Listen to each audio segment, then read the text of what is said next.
O doutor João Lauro, médico, que está responsável aí pela organização dessa estrutura lá do Hospital Dr. Raimundo Gobira, já está ao vivo conosco aqui por telefone para esclarecer a respeito dessa reclamação feita aí por um funcionário que não quer se identificar, de uma paciente que teria sido levada para lá com síndrome respiratória, teria feito testes, mas deu negativo e depois foi testada positivo para Covid-19. Doutor João Lauro, bom dia. O que o senhor poderia nos esclarecer a respeito dessa situação, já que a reclamação do funcionário vem de encontro daquilo que aconteceu com a UPA, de atendimento de pacientes Covid e não Covid, em que muitas pessoas falam que podem ter ocorrido, inclusive, contaminações cruzadas. Nesse caso aí, o que foi que houve e qual que é o procedimento correto nessa situação? Bom dia. Vamos lá, tô aguardando o contato ali com o doutor João Lauro. Tá tudo certo aí, Admiro? Alô, doutor João Lauro, o senhor me ouve? Escuto, sim. Bom dia. Bom dia, doutor João Lauro. Como é que é essa situação? O que o senhor poderia esclarecer pra gente? Ô, Vanilson, bom dia. Primeiro quero agradecer o espaço e a oportunidade para estar esclarecendo essas dúvidas. E dizer que sempre que houver dúvidas, pode entrar em contato com a gente imediatamente, que a gente vai sempre se posicionar de maneira correta. Não precisamos esconder nem omitir nenhum fato. De fato, Vanilson, existem pacientes que são testados, como você falou, o caso dessa paciente foi testada, dado negativo, precisou ser retirada da UPA porque ela já tinha os exames de maneira dando negativo, e essa paciente veio para o Raimundo Gobira. E nós monitoramos como a síndrome respiratória, mas excluída a Covid. Ela não poderia ficar lá na UPA. Feito dias após outro exame, detectamos que ela positivou. Imediatamente providenciamos essa remoção da paciente para a UPA. Então é como eu coloquei na primeira vez que eu falei sobre a situação. Infelizmente, ninguém está com a plaquinha escrito Covid. Nós, quanto profissionais de saúde, nós temos que estar preparados para atender a população. Caso ocorra, agir de maneira rápida, agir de maneira para tirar esse paciente.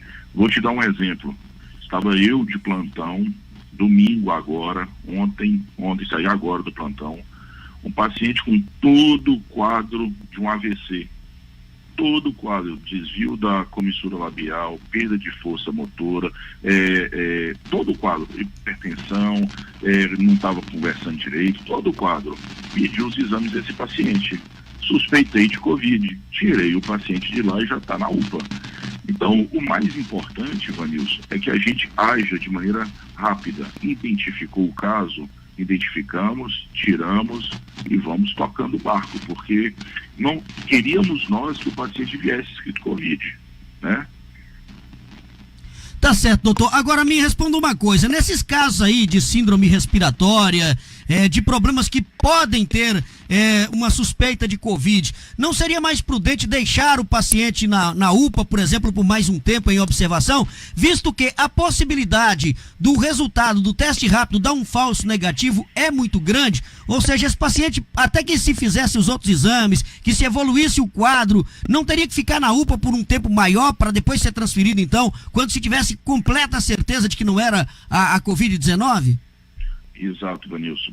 E por esse caso, exatamente por essa ocorrência que se deu no sábado, se não me engano, nós estabelecemos que o paciente agora, com todas as características ou não características, sendo síndromes gripais, estando internado na UPA pedindo transferência, ele só será removido para o Raimundo Gobira após o teste de SWAB negativo e o teste rápido também negativo, ou seja, no mínimo com 8 dias de evolução, no mínimo, SWAB negativo e o teste rápido negativo, né? Porque até colher o SWAB, a FUNET liberar esse resultado, a gente está falando em 3, 4 dias. Então a gente está cada vez mais aprendendo a lidar sim com essa patologia invisível que a gente está encontrando, né? Como é que está a situação hoje lá do Hospital Dr. Raimundo Gobira após a transferência dos serviços da UPA lá para aquela unidade de saúde? Vanilson, tem toda a questão da gente mudar o paradigma do hospital, né? O hospital ele era um hospital completamente ortopédico, então nós temos sim nossas dificuldades, nós temos sim nossas problemáticas, mas com muita força de vontade de toda a equipe que ali se encontra, a gente está colocando as coisas em ordem. Algumas coisas são falhas ainda, a questão do fluxo, a questão de pessoas, e aqui eu quero até te confidenciar para você e para os ouvintes, nós temos dificuldade em contratar pessoas por falta dessas pessoas no mercado, tanto da parte médica. A gente não tem médico suficiente. Estou com a escala aberta lá para a sala de observação, não fecha a escala por falta de médicos, como de enfermagem, como de técnicos. Então, assim, é um momento delicado para todo mundo. Então, tem pessoas fazendo função que deveriam ter 3, uma pessoa está fazendo.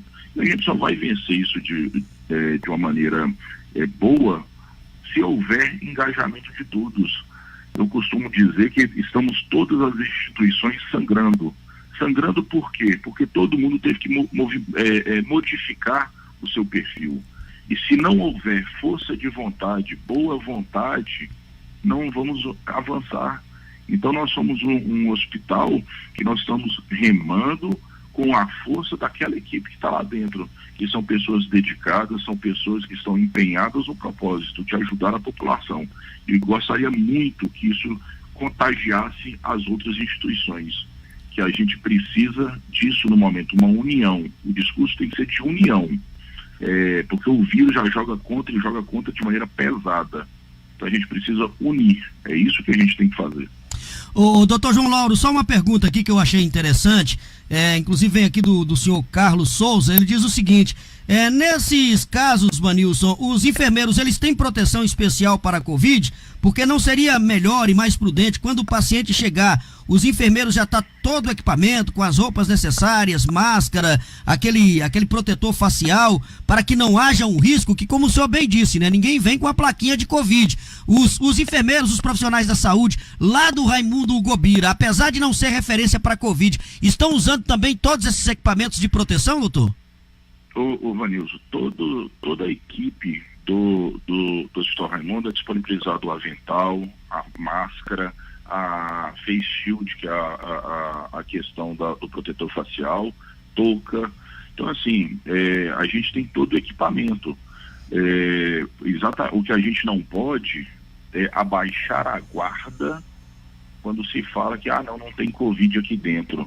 A gente não sabe. É isso que eu estou te falando. Então, o que não pode somos nós, equipe, abaixarmos a guarda.